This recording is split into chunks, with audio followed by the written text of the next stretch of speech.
Mga guys, hindi lang teddy bear ang binili ni Mike sa akin. Hindi lang teddy bear, kundi may binili pa siya. Kasing ano din. Kasing magkaano sila. Magpareho sila sa kulay. Pareho sila ng kulay, guys. Pareho sila ng kulay sa teddy bear ko. Kasi yung cortina namin doon sa room, guys, ito guys, tingnan nyo guys, cortina para sa room namin ni Mike. Ang cortina kasi sa room namin ni Mike is ang haba ng cortina. So, kada gabi, kinanglan pa namin nga butangan sang packing tape para hindi matakpan ang ano. Ito siya guys, oh, 300. Isang cortina, 300 to guys. Pakita ko sa inyo guys. Tataya ako guys. So, kasyang-kasya talaga to sa aming ano, sa aming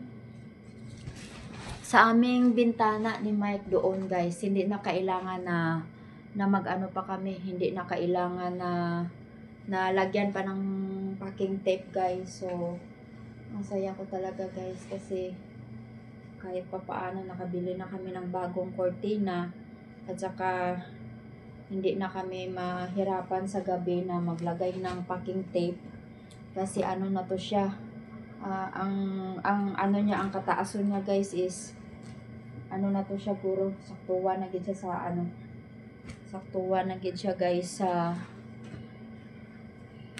amon nga bintana. Hindi na dapat kailangan lagyan ng packing tape.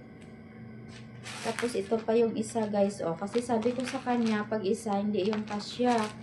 So, ang isang cortina ay para lang yun sa ano, ang lumang cortina namin na andun ngayon sa room namin is para din niya, para sa ano to, sa labas na lang, sa guwa ko na ibutang guys, kay laba man ang sa guwa. So, laba ang jealousy halin sa babaw pato sa dalom, so saktuwan dito siya.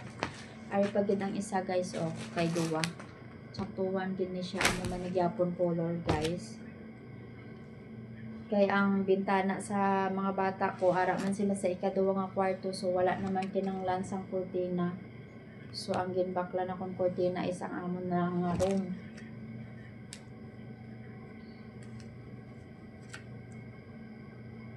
Sobrang saya ko talaga guys na pumunta kami dito ni Mike ng Bacolod. Binilhan niya ako ng teddy bear at saka bumili pa siya ng curtain guys, kasi mas maganda tingnan pag ang bahay ay may cortina mga guys.